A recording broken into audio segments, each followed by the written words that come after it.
What's up, everybody? It is Tuesday. It's election day. This is a new time slot for us. It is Straight Talk with the Boss, Magnum TA, Greg Gagne. We're live. We're ready to chat some pro wrestling, a little bit of everything. We got some good stuff going on. Magnum, you're looking good in that hat. That hat looks great. Man, I had to ask my family if I could borrow it. So, yeah, it's great material. Y'all did a really nice job. Heck yeah, that's good. I really like it. Yeah, it's a great fit. It's like the slouch hat style. And look at that, Greg's got the mug. Got the mug. Let's pop Greg up here. Laura drank everything that was in it, so I got nothing. You can get something a little bit. Last week I was drinking a little bit. Trying to put a little of that Crown Royal in there. Yes. We do need to get them as sponsors. That apple crown. Oh my gosh. That sounds fantastic. Laura drank it all down. She's up. She passed out. I didn't get to see a lot of the wrestling this week because something else came up that I had to watch. Yeah, what was that? Marcus. That's right. My brother made his debut. My pro wrestling brother. He was a bad guy. He was not very nice. And you know what? The arrogance got a hold of him. It bit him back, and he ended up losing the match. Too much talking. Got to wrestle more. Too much. Exactly. That's my thought too, Greg. That's just, you can pass that on to him from me. I'll let him know. I'm going to tell him. I'll say him straight out. I haven't seen it yet. I'll have to give you a review next time. Absolutely. Yeah. Seriously, send me any feedback you guys want. Positive, negative, whatever you think. Because he's all open ears and everything like that. I was super proud of him. It was crazy that I think about him. Me and him, we roughhouse in our living room, all the time, and be hitting each other with tray tables and all that kind of stuff, and just have wrestling. And I was like, we did this as kids, and then out he went there, and he did a really, really great job. Tommy Jr. He pulled your hair a lot. He did pull it right out. Stressed me out big time. But guys, if you have any questions live in the chat, feel free to hit us up. We'll be happy to answer them. Use the super chat. That helps us out. You can also be sure to bookmark Powertown Pro Wrestling right there. You just go there and you can check out, see what any updates are with the figures or anything like that. But you can always stay in tune with that stuff. So that's a big proponent of this show. And Magnum and Greg always work hard at getting it done. Greg facilitates while Magnum operates. It's a good tag team. Yep, he's the operator, man. He does a great job too. You can't beat that. Keeps me up to date about once every 2 weeks. Right. Once every 2 weeks. We should get a newsletter that Magnum writes and then send it to you. Or I could write it for you, Magnum. Yeah, I'll get right on that. Yeah. It's not like you have a lot of stuff to do. Yeah. He's nothing else to do. His job, Powertown, and podcasts, My goodness. The plate is full. Hey, Alex Harrison has a good thing he wants to say. He said it would have been great to see Magnum wrestle at Madison Square Garden. I'm from New York City. Magnum, you never got to wrestle Madison? Never. And that is like, of all the buildings and all the places, that's the one I wish that I had got to wrestle. And we always went to the Meadowlands when we went up. Mm-hmm. And as a matter of fact, did some joint promotions, I think, with the AWA in the Meadowlands. But that is like the granddaddy of them all kind of deal. And that was on my bucket list. Just didn't quite work out. Man, yeah. Greg, you never got to Madison Square Garden either? I wrestled there 3 times. Did you really? Yeah. Oh, how about that? What did you think of it? What was your experience like? It was, it was really interesting, and I think I told the story before, but they put me on a second or third match with Johnny Rods. Johnny Rods. Yeah. Mm-hmm. And Johnny was really a good hand. Yeah. But, he never really got too much viewing, I guess. Right. If we want to say, he was always kind of an underneath guy. But we went out and we had about a 14, 15-minute match, and we had a heck of a match. We got the people standing. Man. And that was, first time I'd ever been in there. So yeah. I was the new guy. And when I walked out afterwards, Vince Sr. was at the door, at the locker doors, and he said, "What was that?" And I said, "Well, that was wrestling." "Well, how are my guys going to follow it?" So, well, that's their problem. That's their issue. Because the whole thing, we've talked about it before. WWE was a lot of punching and kicking. Yep. Not a lot of wrestling. Mm-hmm. And we wrestled, and he did some little sneaky things, pulled my hair when the referee didn't see it, and things like that got the people hot and got them involved in the match. Man, yeah, you can't beat that. So I had three, and the other one I did wrestle at Chase Stadium. Okay, that was one of them. Two in Madison Square Garden and one at Chase Stadium. Yeah, on that yeah. card. So, Boy, what was the spectacle like at Shea Stadium? For that? Well, ballparks are a little tough because the people are so far away from you. Mm-hmm. It's hard to really get that feeling going. Yeah. But we were able to get it. But it's still the sound goes up and out rather than down on top of you when you're in the building. Mm-hmm. But it's a great experience, without a doubt. Magnum, did you have a favorite outdoor event that you remember that you were part of, like that open space? I honestly have to say the one I do with Greg at Comiskey Park was such a historic place, Mm-hmm. that just to say you got to be there, let alone, being, one of the main events for the world title in that venue was, was very, very cool. So, yeah, but I'm like Greg, the outdoor thing was a whole different vibe.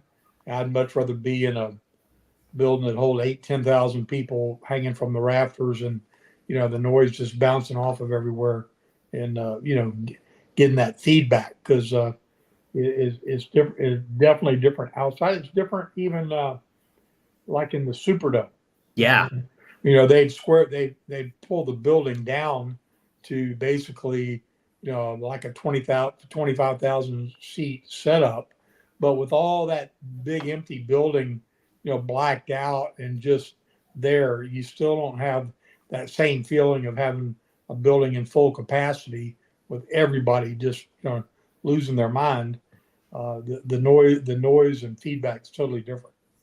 It's so strange because I would always think oh man, if I were to go to the Toronto Dome or whatever or anything like that, and I was like, man, the acoustics in there have to be great, but it's not. It just carries. It's so massive that it kind of dissipates it a little bit, and you can get the people involved in the match, but it's harder, and it's not the same feeling. Like right. Jay said, when you get that adrenaline flowing in those arenas that are packed, and you're controlling that crowd, God, there's not a feeling like it in sports. I don't think. I know. I could imagine that. Yeah. All right. This is I don't know. What was your guys' favorite arena to wrestle in? Magnum, let's start with you. Did you have one that gave you that kind of feedback and that kind of electricity? We had multiples. I mean, obviously Norfolk Scope was my home. So, getting to perform in that building that I'd grown up watching people like Elvis Presley perform in and, going to see all the rock stars when I was in high school and then, performing center stage and selling that building out. That was, really cool. But Greensboro, Charlotte, and Atlanta were our probably arguably hottest, buildings that we ran, like every month. And we had a run where I think we sold Charlotte out, over a year, every month, sold it out every week. So, I mean, every month we ran it. So, those kind of buildings were, in the tradition of what used to be Jim Crockett Promotions and then, spilled down to Atlanta. I mean, we had big shows, obviously, all across the country, especially as they got bigger and went into, different venues. But, there was still something about being in that old stomping ground. I'm sure for Greg, they covered a wide territory in the AWA, but I'm sure you all had some favorite buildings too. That Greg, what were some of yours that you hit that you liked? Oh God, I mean, Green Bay, Denver, St. Paul, Winnipeg, Chicago. I mean, all those major cities. I mean, when we first opened up in Green Bay, it was sold out for 3 years. They would, the night of the matches at intermission, they would sell out for the next card, not even knowing what it was. And of course, over in Green Bay. It was right across from the football stadium. And during the football, we got there and they were still partying out in the parking lot, and then they're coming into the wrestling. So they were pretty, oh my God, pretty wild. Yeah. But there was a lot of great venues, like TA said, around the country. When you get those big arenas and they're sold out, with anywhere from 10 to 22, 24,000 people in them. Mm-hmm. It's phenomenal. I mean, Denver, it was almost, you could feel the pulsation when you came out. And like I said, we had a match with Stevens and Patterson in 8 minutes with this top wrist lock. We had a full-fledged riot. Got him rioted. And yeah, what I mean, from the time they walked in the ring and we walked in the ring, it was just vroom, vroom, vroom, and it just kept growing, and it was phenomenal. I mean, it's just, it's hard to describe to somebody that hasn't been in there and had that feeling. Mm-hmm. But you get that adrenaline bubbling, and I get the chills thinking about it. And you can see it, though. You can go to like YouTube and watch different matches from those eras, 80s, 90s, and you can hear, even with somebody that recorded it with a camera, you can hear the woof. You can hear the people. You can hear them every time you throw a punch. They're making the sound effects. They're like, Yeah. You don't have a pumping sound in artificially. They were selling everything that we were dishing out through the whole thing. So it literally, it was like being in a Batman movie or something, with the zowie, pow, boom. Every time you moved, they were coming out of their seats, and that thing is what is hard to, again, like Greg said, it's hard to explain to somebody, but especially if you haven't been in the middle of it. Because when you're in the middle of that ring, in the middle of that building, and all the focus is on you, and the lights were all turned down, so the building's all basically almost dark, and people are very animated when they don't feel like somebody's watching them. That's a great point. That's a great point. It is funny because I remember vividly back in the late 80s, early 90s, sitting in boardrooms with people from Turner Broadcasting, and almost wanted to be in a fight over the fact that they always thought the buildings should be, completely well lit, blah, blah, blah, blah, blah. And for a television product, 100% understand what they were talking about. But for a participant in the building standpoint, totally different game. But people, I've sat and watched a WWE show live in person that they were filming, and I would have sworn everything I was watching was, even not that they weren't athletic or they weren't, doing their best, but the people were reacting like it was a C, B- match. And when I came back and watched it that night on TV, now it was like I was watching a Hollywood movie, because they had every angle, they had every advantage of what they were trying to portray. They knew where to zoom in, they knew where to zoom out. I mean, they just caught everything, and they were making movies. So, when it changed from the theater in the round to the theater of the millions, watching through the magic of television and cable, the whole game changed. But it's one of those pleasant things about the past that you can't, you can go to some venues with some indie show type people that can still recreate that, but that's just not, that's not considered box office today, because that's, they're reaching a far greater audience than we ever even imagined. Yeah, absolutely. I mean, you just look at what happened this weekend in Saudi Arabia. Right. I got to see some of it, but it was broke up, and I couldn't get a really flow for it. Yeah. But I was able to tape some of it, and the girls' battle royal and that. But what I really noticed in the crowd was getting with it. I mean, they were singing the guys' music and that when they came out. Jey Uso, yeah. They kind of lowered it down a little bit, and then I look, it's all lit up. And what was really amazing, and I don't know if anybody else noticed it, maybe it was just me, there was very few women in the crowd. Oh yeah, You know? And Saudi Arabia, right? Yeah, and Saudi, they didn't, they're not supposed to. I saw a few, and then what the girls wore in the ring, they were all covered pretty good. Yeah. There's no two-piece outfits on at all. Full body. It's all like part Right. of the But custom. it was a great event that they put on. I mean, it was phenomenal. Right. I wish we got to see what happened with the Reigns episode with everybody. The thing you missed, which you would have been standing up singing the Star Spangled Banner probably ever, was Cody and Gunther. Amazing, Greg. Because I saw the last 3 minutes of that match. Yeah, they had a wrestling match. They had a world championship wrestling match. And Cody proved definitively why he is where he's at.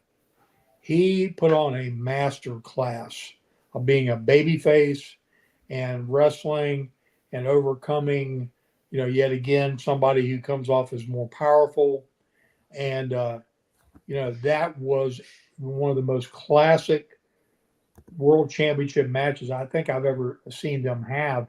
That was sheerly a wrestling match. Really? No little gimmicky swerve finish. The finish, Cody came off. I saw that. Missed the move. He had him in the sleeper, rolled back on top of him, pinned him 1, 2, 3. But the whole match was like that. Would you not agree, Dom? Oh, I would agree with like that. The aspect of, and we talked about this last week, was the title that they're fighting for, the crown jewel title. It's big, it's gaudy, doesn't mean anything. There's no value to it, really. They're trying to put some stakes onto it and everything like that. You're just like, all right, they'll have a match, here we go. And listen, they made that thing feel special, in regards to, all right, these Saudi shows are kind of overall forgettable. You don't need to bookmark them in the history and kind of think about them too much, because a lot of it's just there. It's all in one full show, basically. And there's nothing. Now, they do have storyline developments, don't get me wrong. But I think what they did with that match really made that feel like something very significant, more so. The stakes weren't that high, but you kind of they made it feel high, and that's what I liked about it a lot. And I really liked the finish too, Magnum and Greg. I liked how very, creative, but also like smart from the babyface perspective. I'm falling back, boom, gets out of it. Because you see how many people Gunther chokes out with that sleeper hold, and that's it. Well, it made sense, because if you really know anything about the hold, he would have had himself so locked in that reverse move back almost made it where he couldn't let go of the hold. He had himself locked up. Yeah. He was fully committed, and that reverse move would put your arms in such a bind that you couldn't get out. Yeah. So, for long enough for the pin. So it was just classic, classic storytelling. But I didn't even think about the title that they were buying for. It was more about, to me, the test, because Cody's had all these tests, and obviously overcoming the mountain, Roman Reigns and The Rock, and that whole thing, cemented, why he was where he was at. But this was, to me, like the best one-on-one test for somebody who has been looked at is just, a bulldozer, that just steady, and, just almost impossible to beat. Yet Cody now has 2 victories over him, because he beat him before in the Royal Rumble, or threw him over the top. Right. Great point. So I thought it was great. I think it elevated both of them even more. It didn't hurt Gunther, and for him to put his hand out at the end of it was just another classy move that put him in a little different category because I liked it Monday night when his sidekick was, wanting to be all snotty and everything about it. And he kind of put him in his place. Yeah. Hey, that moment of time, he was a better man, and so it was good. It was good for the business. I didn't get to see, I only got to see maybe the last 3 minutes of the match. Was it an old school type match, TA? Oh, yeah, there were holes. They got the crowd into it. Oh, yeah, 100%. I mean, the whole match was like that. I don't think there was like there was no slugfest. I mean, Gunther was throwing his chops that he throws, but it was a wrestling, a wrestling match. Classic match. Yeah. Classic. Good. It highlights both guys. It elevates both guys, I think, in doing that, because it's just like you think of the resume and the list of opponents Gunther has had and laid down. Like that Intercontinental Championship run he had was like so memorable and historic, obviously. So it's like he's elevated himself to that level. Cody's brought himself up there, and we've thought about like Cody's whole title reign so far, and some of the feuds he's been at. I love the AJ Styles feud he had, and the certain things like that. But this like match in itself, it just really was like, wow, okay, didn't expect a whole lot coming from a Crown Jewel Saudi Arabia show, but wow, they really like delivered on a match and made it feel bigger than the stakes and the belt indicated. It felt more. Well, they made it a world championship event, right? Exactly. Yep. Now, here's an interesting thing. Let's see, Magnum. Let's see if you agree with this. Eddie Prather says, "I put Cody Gunther match up there with Wyndham Flair 16-minute draw." Do you agree with that? 100%. Wow, there we go. 100%. Yeah. How about that? What? And as a matter of fact, and I love both those people, but honestly, I think this set a new bar. Wow. How about that? Man, that's going to be a clip on YouTube. I'll make sure of that. Instagram, a wrestling historian, gave us a super chat. Thank you. Who should have been AWA champion? Thanks in advance. Greg, who should have been AWA champion? Is there somebody that should have been? Who should have been? I think you. When? At what time? I guess was there? I think they meant who that wasn't. They meant who that wasn't. Yeah, who should have been that didn't get the opportunity. Who wasn't? Both you. Oh boy. There's a bunch of guys that could have carried it. Mm-hmm. Ray Stevens could have carried the thing. Yeah. He was phenomenal in the ring. One that would have really stirred up everybody, and the guy was a great performer in the ring, was Jerry Blackwell. Oh. But for the AWA and Vern's image, that wasn't the image of the champion. But Jerry was phenomenal in the ring. Great timing, great everything. I would have liked to have had a little run with it, but it didn't bother me that it didn't. Yeah. Mm-hmm. Hanson, we thought would be good, but he was okay. Yeah. Brody would have probably been a good one. But guys like that, you really don't need to put a championship on. Sure. Yeah. They carry it in the ring in a different type of personality, and that's what they were. Mm-hmm. The champions, Vern wanted guys that could, go in there and wrestle. Yeah. And those were usually the guys that became the champions. Right. Yeah. And those names all like to your point, it's like you think about a Stan Hansen or Brody or somebody like that, and it's just like they didn't necessarily need it. They didn't need it, and they needed to be chasing it. Right. Exactly. Mm-hmm. But there's definitely that aspect of it all. But I think Jerry Blackwell's an interesting one because you hear how athletic he was and everything to that effect, and just like a bigger guy. Phenomenal timing, and you look at the guy and go too. He could, I wrestled him in an outdoor show. And I told the guys I'll be back in about 10, 15 minutes, and he'll be stepping on his tongue. And I was out there for 40 minutes with him, and I was dying. He knew where to lean that weight on you and catch you in the ropes and lay on you and outside in that heat. Oh, geez, that was a tough one. Oh my gosh, I believe it. I believe that 100%. But he really wasn't the image of what Vern wanted as the world champion.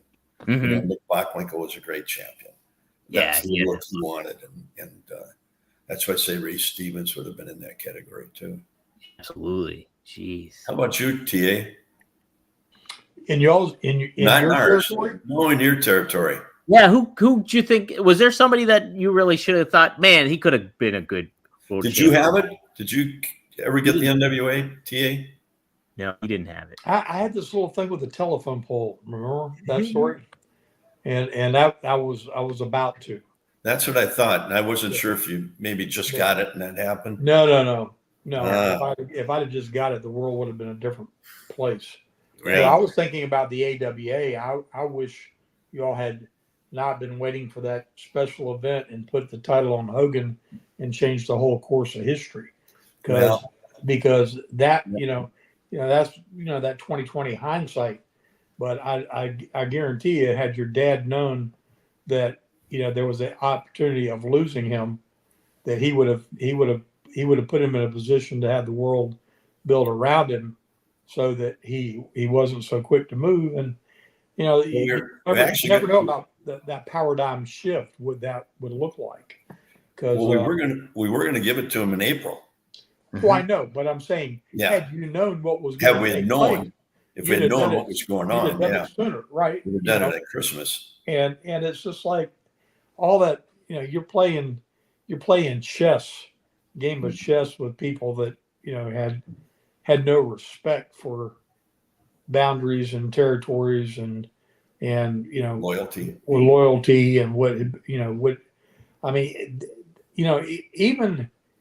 even to this day, watching that Netflix thing about Vince and just his lack of regard for the other folks out there. I mean, we were just all like little pebbles in his sandbox and pains in his ass, but it's exactly why it was very easy to create this sense of competition and almost like being in a war with him, because even though I didn't personally know him, I just knew of him.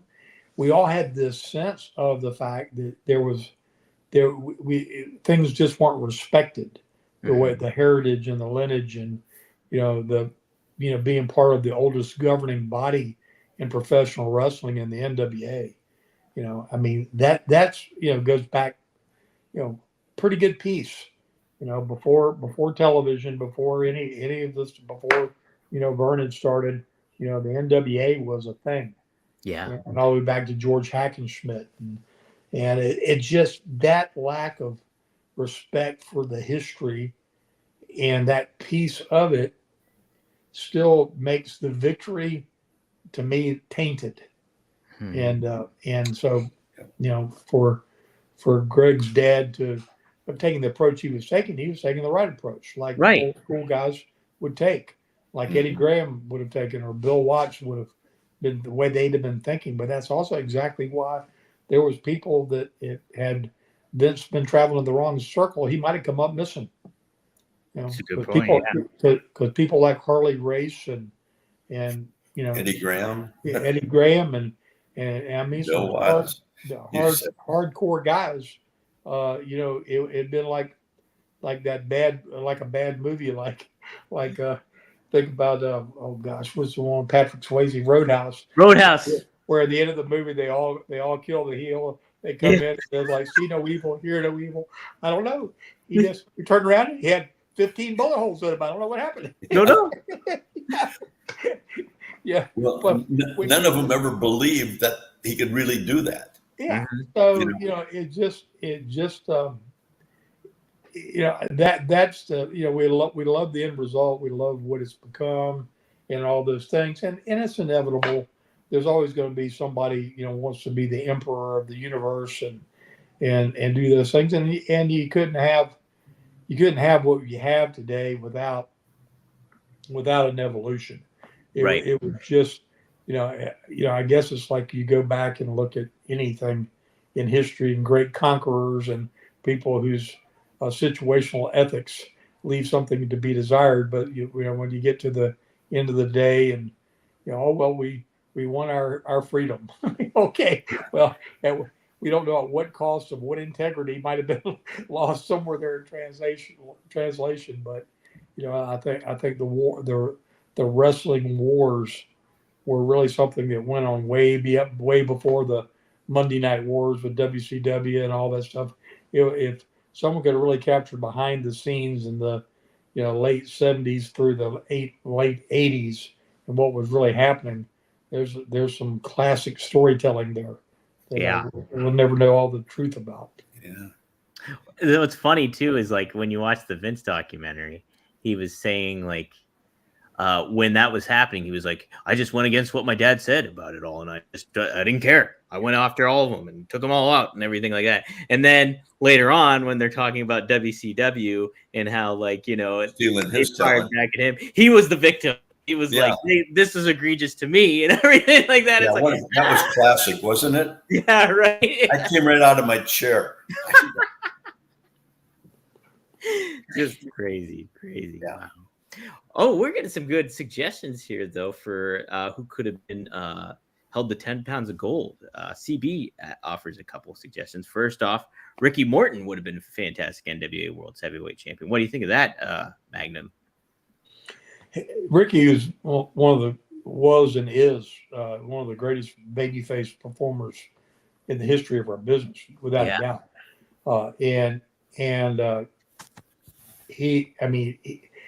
The way the business had evolved, he could have definitely had a run with it. I mean, I hasten to say, compared to what they allowed Ronnie Garvin to do, which was very little with his run, that Ricky could have gone out there and been that that fighting from the bottom up underdog that he was so classic for being, out there about to lose the match every single solitary time, and end up with some little slick way to grab that pin and hold on to it, and the people would be cheering for him all the way. So yeah, he could have been absolutely amazing and can work with anybody. So yeah, I mean, I won't disagree with Ricky at all. I think he's one of the best of all time. 100%. He's a great one. He also suggested this one. I think is interesting too. What do you think about Bobby Eaton as the WCW World Heavyweight Champ? In the ring, second to none. But he would have had, he just couldn't talk. Yeah. I mean he had that Alabama slang thing going on and marbles in his mouth and would get nervous if you pointed a microphone at him. But what he could do in that ring was just phenomenal. I mean, I'm sure you know the story, but when they started doing video games early on, and they had him up in some studio wearing one of the blue or green suits, jumping off and doing all those signature moves so they could figure out how to capture it. And I didn't know that.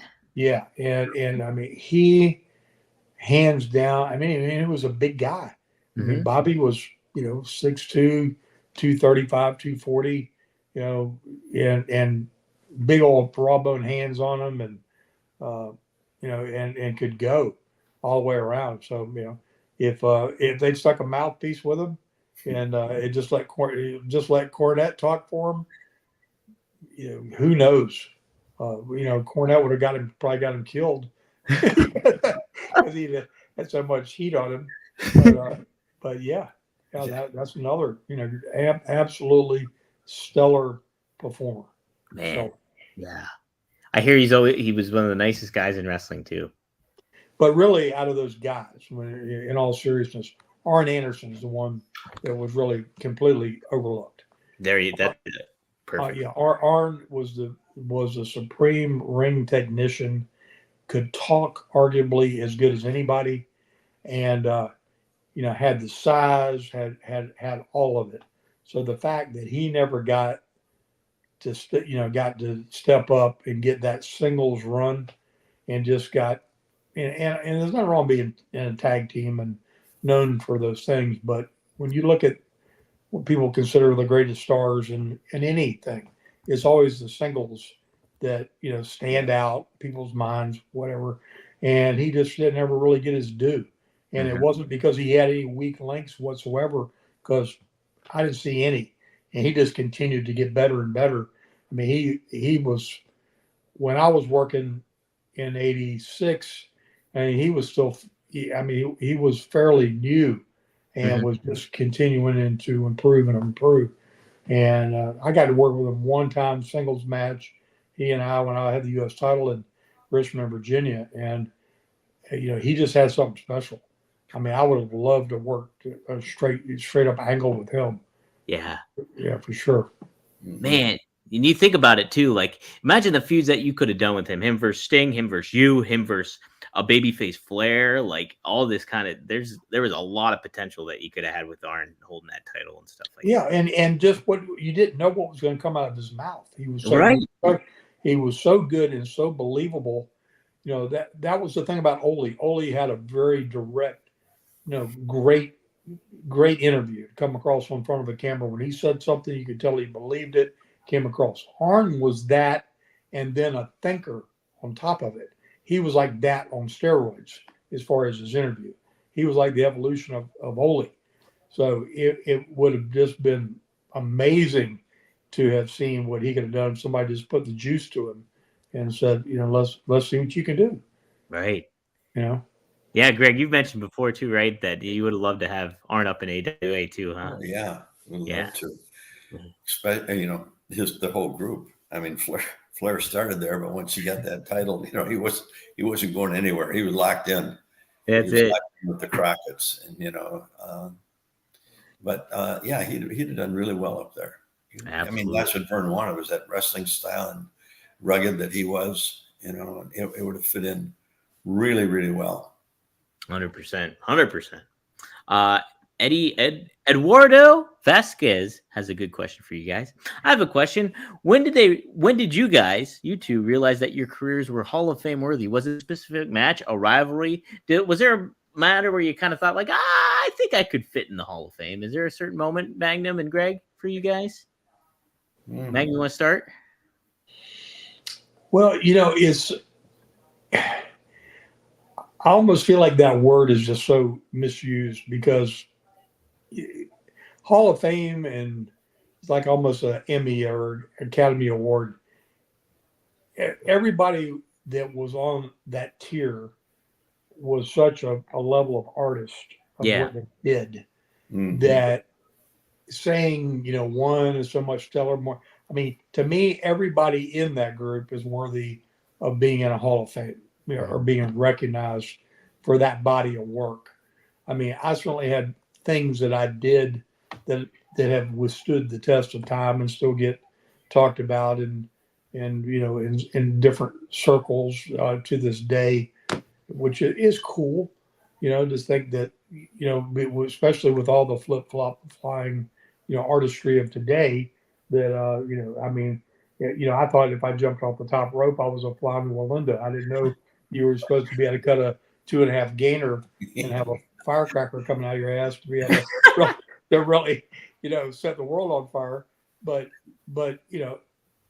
again, it was, it's like seeing a classic movie, and you got a star and you got this, but none of it works without everybody. Yeah. Everybody contributes, from the guy holding the camera, the guy that set up the ring. It was just a great big old family. And we got more eyes on us in the main events and with the big angles and stuff. But there's daggone,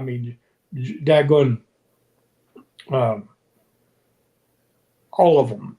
Like I said, from the guys that were the quote unquote enhancement performers, back in the day, that went on and stayed in the business forever. George South, trained so many people, and to this day still going out the ring and entertaining people.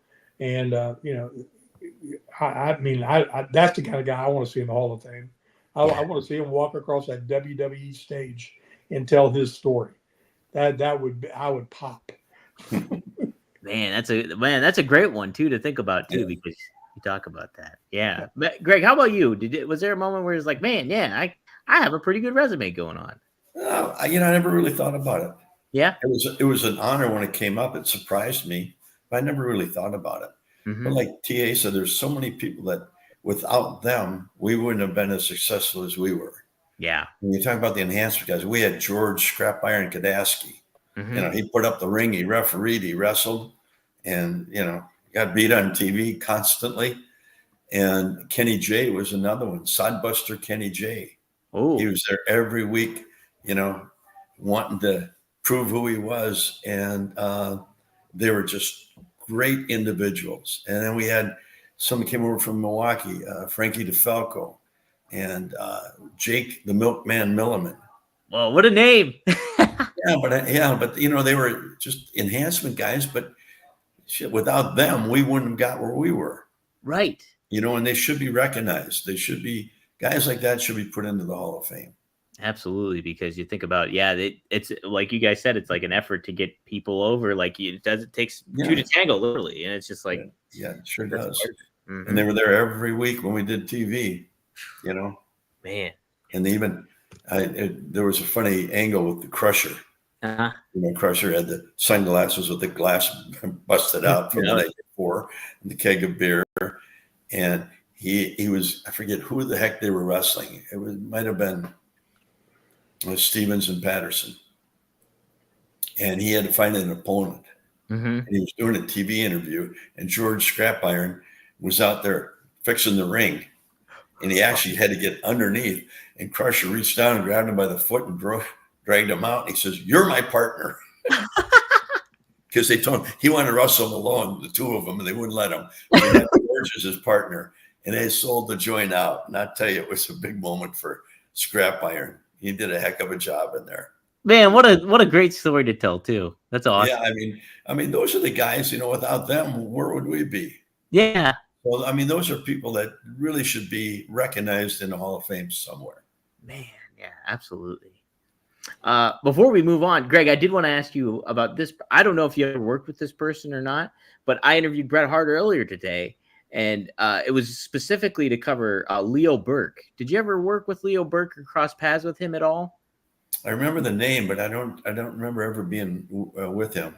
Okay, so yeah, he mostly worked in Stampede was his big thing, Mm-hmm. and he helped train a lot of guys like from Edge, Christian. Yeah, so he'd be another one of those guys. Yeah, exactly, and like Bret put him over big time. Like he was like he considered him like the greatest like in-ring worker of all time. He was telling me and stuff like that, and the psychology he brought and everything.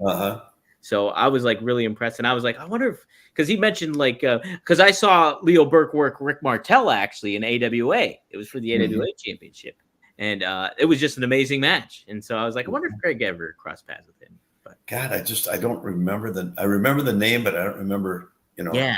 If Rick was champion and we were on the card, then I probably did watch him. Yeah, it was 1984, I think July 3rd, 1984 at the Halifax. So, but like Laura says, my memory is kind of getting. We all have that a little bit. Yeah. So and TA should be there's no reason why he shouldn't be in the Hall of Fame. Oh yeah, I agree. Without a doubt. Yeah. I'm going to push for that. We should make it happen. We'll get you inducted in Vegas, Magnum. I would like that. We'll go hit the slot machines afterwards. Yeah. Yeah. If they bring me to Vegas, we definitely have to pull the slot machine. Yeah. Yeah, because we're on a lucky run. We're gonna hit $1 million somewhere. We'll take a couple questions here. Let's see. Dwayne did a couple super chats, so we'll tackle these ones here. Dwayne, thanks for the $5. He says, not taken away from Ronnie Garvin, but why didn't Jimmy Garvin beat Flair? Also, when Precious was on the line. Magnum, what do you think of Jimmy Garvin? Maybe substitute in. Jimmy is that's a great analogy because Jimmy Garvin was so talented, and the deal with him and Precious was stellar. His whole deal kind of got undone with my deal, unfortunately, because they swerved him off in different angles, and him and I were in an angle, and him and I would have been, beating heads for years. Yeah. Had things not gone down like they were, and it's a very political thing, as you know, the business. I mean, you can be fantastic, and if you're not in the right groove, the right click, the right people, whatever, then it's not going to be all that it can be. And I don't know that Jimmy and Rick got along like in perfect harmony, Mhm. kind of thing, because again, Jimmy been around working the business since he was like 13 years old. And he was had way more time around the business than Rick did. Mhm. And on a par on a at the same time, and Jimmy would be very blunt about expressing his feelings about different things at different times. And still to this day, if you've seen some of his interviews, when people ask him about different things in the past, he's not shy about kind of telling you the way he feels about Sure. things. So I think no, he just didn't get a chance because the the political temperature of the moment and whatnot wasn't even going to let that be a thought. But if you see the body of work he did in Texas with the Von Erichs, Oh my and gosh, yeah. and really go back and like look at the heel and the entertaining heel. I, I don't. I mean, Jimmy Garvin never even. He probably played about 80% of his hand of what he's capable of being, because he could be as entertaining on camera as anybody in the business, and Mhm. just didn't ever get the full support. And his work in the ring was Phenomenal. Yeah. phenomenal, Yeah. absolutely phenomenal. But that, and I know he had a run up there in the AWA and Yeah. different things, different places. But as a singles, just with Patty, he could have just been a monster heel. They could have turned monster babyface. Wow, man. Yeah, to your point, Magnum, I only saw like just his work basically in world class, and I was thoroughly impressed with how entertaining he was. Like, just blew my hair off when I had it. Well, I mean, Jimmy lives in Charlotte, and we get together and talk, every now and again, and talk on the phone still more when we see each other. But he already had the whole angle laid out Yeah. with he and I. He was gonna have Patty fall in love with me, and work this great big old stinking deal and just swerve everybody. I mean, he was like he had it all figured out in his head where he was going. But again, at the time there was, Flair was very, very influential, and of course, Dusty had Jimmy Crockett's ear more than anybody, because he was the golden child that had helped take things to where they've become. And it's hard to like kind of break even into that little circle, even for a guy like Tully Blanchard. Yeah. Tully was tremendous, second to none worker, and yet, like Arn, got pigeonholed into just being a horseman, being that deal, being the clique, being in that thing. And his greatest runs in wrestling were in singles competition were with me, Yeah. and never got to show that side of himself in any other angle. I remember him telling me, because he made Dusty mad one time, and he ended up, after working with me, he got banished off into the B or the C towns, working an angle with Jimmy Boogie Woogie Man Jimmy Valiant for about 2 months, and just because got zigged when he should have zagged in a conversation, and came up missing for a couple months. Oh man, yeah, it's kind of unfortunate. You look at some of those names and you're like, man, there was a lot of potential that could have been tapped into. Yeah. Some of them. He was excellent. We had Precious and Jimmy there in the AWA for quite a while, but he came in, and at that time he was in competition with Bockwinkel and Stevens and the Vachon brothers, and a different, rougher type, and it was a whole new thing brought into the AWA. But it caught on, but he really wasn't given the opportunity to really showcase what they had, both him and Precious. Yeah, which was unfortunate, but he had to have the right kind of guy to work with. I mean, he had to have a certain kind of opponent for him to really be at his his ultimate peak of what he was capable of doing. But I worked with him a little bit, but not too much, and I don't know why. But we had great matches. man. Yeah, I believe it. I believe it, man. There's a, we can talk about a lot of different people like that, but Jimmy had a lot going. He had the charisma, he had the wardrobe, he had the look, he had the lady. He had the lady.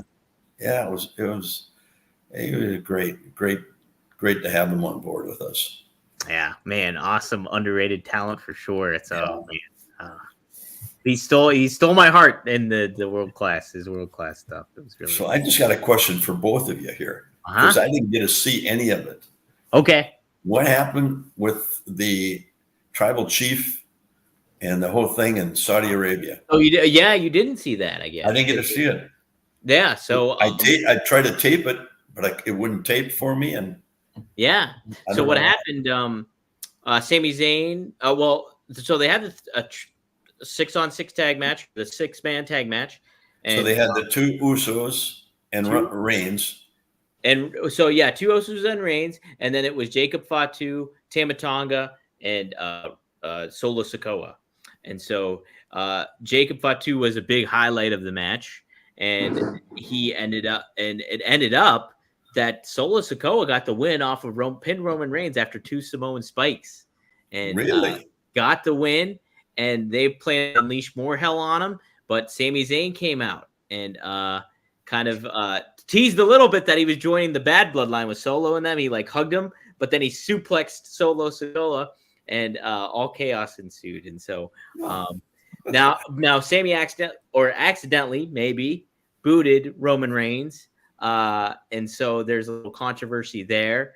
And so a lot of that unfolded later on Raw, with Jay Uso Jake advocating for Sami, Jimmy questioning Sami, and then we're gonna hear more probably on SmackDown coming up. So all right, I'll be looking forward to that one. Mm-hmm. What did you think of that, Magnum? That you saw the angle of all that?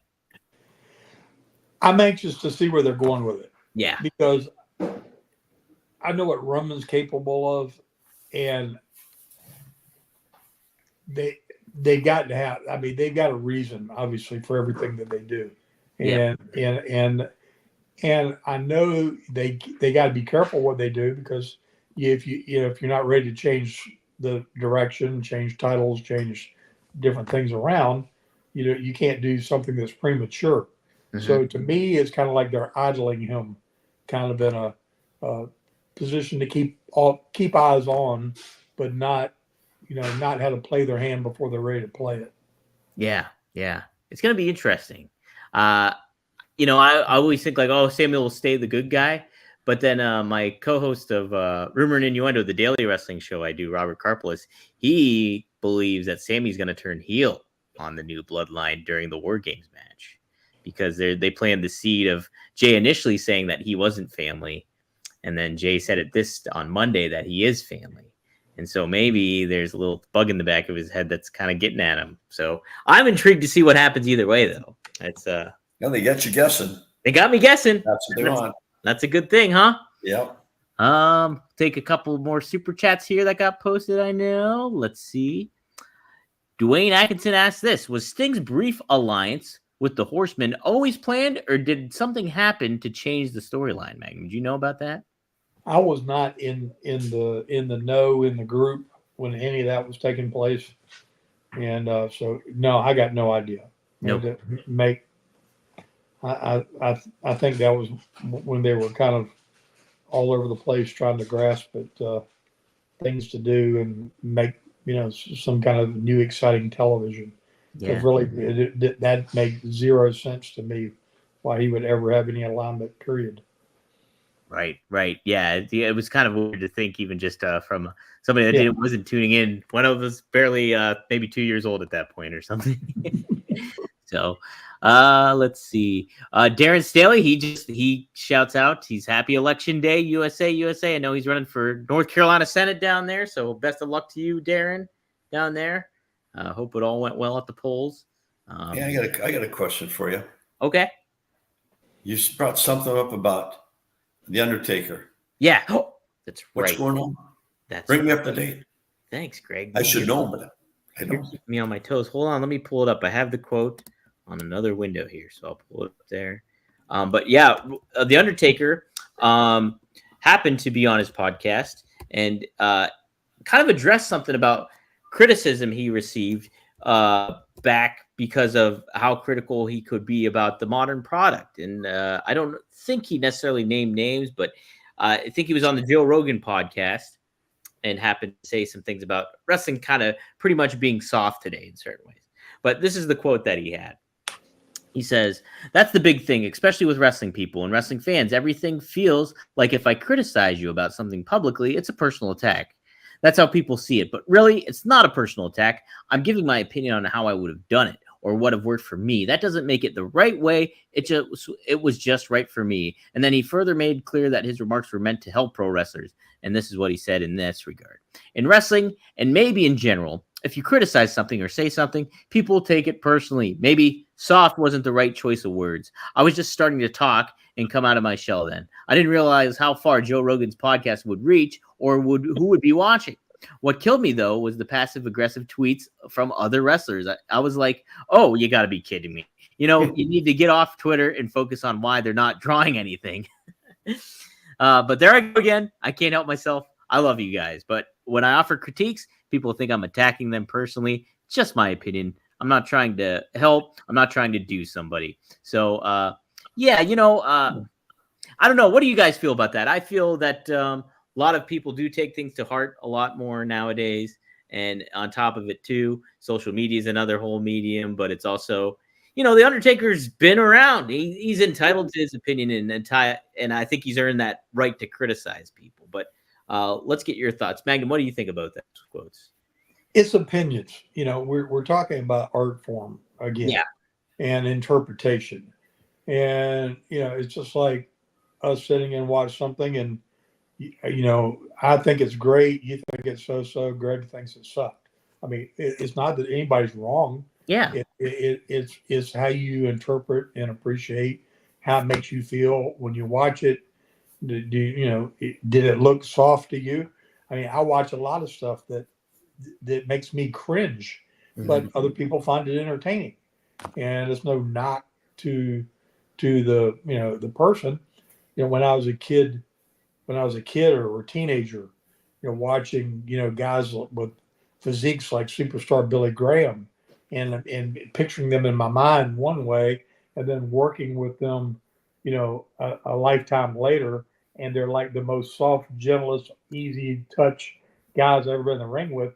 To me, that made me uncomfortable.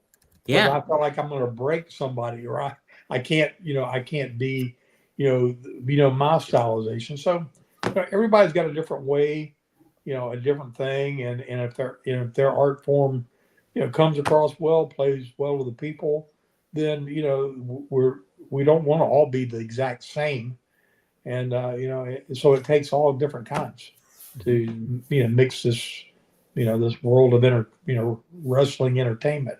Mm-hmm. Right. Greg, you're not very opinionated, but what is your thoughts? I'm not. Well, I got criticized a lot. Mm-hmm. And Vern used to say, "You're a duck. The water's running off your back. Don't pay any attention to it. Just do your thing." Mm-hmm. And everybody has their own thing to do, and you have to respect them for what they do and what they contribute to a conversation or a feeling about someone else. I mean, right now with the election going on, look at the people, the opinions they have of Trump and of Kamala. I mean, or Kamala. I always call her Kamala. It's hard. I know. Being in the wrestling realm. Ugandan giant. And it's Harris too, Jim Harris. No, I'm probably the other way. And I get criticized for that now. But Trump's my guy.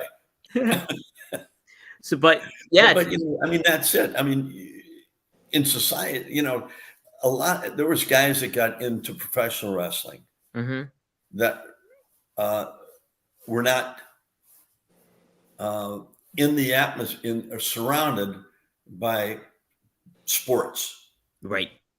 They didn't go through playing high school or college football or wrestling, amateur wrestling, or any sport.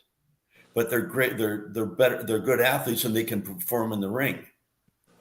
And I found if you try to take them to the side and say, if you'd have done it this way a little different, they feel, you're criticizing me. I'm trying to help you. I'm not criticizing, but this is my opinion. You have your opinion. But if you look back and watch what was going on and watch the crowd reaction, that wasn't the time or the place to try doing that, and and he said, if you can't handle criticism, then you're never going to make it in the sport of professional wrestling.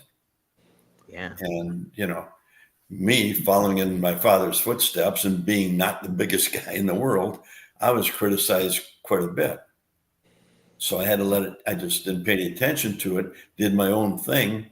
And, I gave the people what they wanted in the ring and what they expected from me. I was that smaller underdog that fought his ass off to try to get on top. Yeah. And when I think of the Undertaker and what he said, that wasn't insulting, but the guys are so thin-skinned anymore. They want you to tell them how great they were. How was my match? How was my match? Oh, it was great. Oh shit, it wasn't. But they got to have that. And it used to drive me nuts, especially at the end of my career when these younger guys came in and how'd I do it? Then you tell them and they don't like what you said. So don't ask. Don't ask. If you ask TA and I, we're going to give you our opinion. Yeah. It's straight talk with the bomb. Straight talk. That's it. That's what you get here. That's it. We'll Did close out. You feel that same way, TA? Yeah. Do you overall? Yeah. Do you want to extrapolate? I think we got a generation that's so different and so not been through a coachable type life where they've had, somebody push them from a coaching type perspective. If you don't have those things ingrained in you, like growing up and setting goals and being shown a better way to do something, and we live in the generation of, oh, I know. Every time you ask, oh, I know. Well, it's like I don't need Google. I got teenagers. I know. They know everything, right? And so it's not just in my house. It's across the world. Yeah. And so the guys that come through a system of organized athletics and things where they've been pushed beyond what they're capable of doing and made to reanalyze themselves to always constantly pursue making themselves better at whatever it is they're endeavoring to do. That's a different breed of person or people that have just had to work hard all their life to achieve their goals. Right. And worked all summer long to be that, buy that beater car so they'd have transportation to get around and a few bucks in their pocket to take their girl to the movie theater. Yeah. Stuff like that. People that came through those type scenarios just are differently equipped mentally and aren't quite as quick to be, insecure about somebody saying boo about something because they become so influenced by social media and what's acceptable and what's not acceptable and you this, that, and the other. And it's a bunch of crap. It's just for a bunch of, wimps, soft, limp-wristed wimps that can't forge their way through any kind of adversity unless somebody's holding their hand and got a tissue in there to dab their tears. I mean, it's just, I'm sorry, it just doesn't work in the real world. And I don't think he owes anybody an apology. If anything, he's probably, I'm sorry, he apologized. Yeah. You shouldn't have to. I think it's in our country in a whole, it's a lack of discipline anymore. I go back when he was talking about hard work and that. So my first experience with my father, I had a lot of them, but one that really set me off was we had a pretty good sized yard. And in the fall in Minnesota, you got to rake the leaves. Sure. So he said, rake the leaves today, get them all up. Shit, it took me like 6-8 hours with blisters on my thumbs and everything from raking. And he came home and I said, well, I got the yard raked. He said, you missed a spot over there. Just a little spot. Yeah. I said, well, I'll go get it. And he says, no, you'll do the whole yard over again. Whoa. So I learned, he said, do it right the first time. You don't have to do it again. That's it. But, I mean, that was, maybe a little hardcore for people today, but you have to learn that. Yeah. Yeah. And today you can't look at somebody the wrong way. They'll sue you, or why are you talking to me like that? Well, I'm just telling you the way you asked me a question. I'm telling you what I think about it. And they can't accept it as if you're not constantly telling them how good they are. And it drives me absolutely crazy. Did you guys see the clip of the high school coach that was on social media? Like one of his players was filming him during halftime or something, talking about how crappy they were playing, basically. And he was using dropping F-bombs and locker room speak, yep. And all that kind of stuff. Well, the coach got fired because he used all his F-bombs and everything. It's just no, like what you said, Magnum. It's like a lot of these people and some wrestlers obviously didn't play organized sports and weren't in a situation where it's like, oh man, you just draw the hard line of you play shitty, you're not playing, and you don't put the effort in. Well, then F you. That's that. All that kind of stuff does create this kind of aspect. And plus, how parenting is or how it's all weighed out. It's a different kind of landscape from a societal standpoint. Social media plays a big factor. Media in general plays a factor. And I think it's a change thing. And, Undertaker, he's entitled to say what he wants to say. He's been there and he's done that. And it's whether you agree with him or not, that's up to you. But it's I think he's entitled to his opinion and to say what he wants to feel. And, hey, it's tough love. It's tough love. Exactly. Mm-hmm. So, hey, I think that's a good way to close the show out. I think we covered all the super chats. Oh, somebody gave in something too. Oh, Darren Staley said, apologies are not owed. They can be given or not and accepted or not. So good stuff, Darren. I agree. So cool stuff. We'll leave it at that. Guys, if you like what you're seeing, like what you're hearing, you can follow Greg on Instagram at gagne.greg. Boom, go there. You can follow Magnum at Magnum_TA on Instagram or the real Magnum TA on X. Yes, guys, if you like what you're seeing merchandise-wise, look at this mug that Greg has. You can go on to onetruesport.com, get your own Heart of a Champion mug, and you can drink like a champion like Greg just did.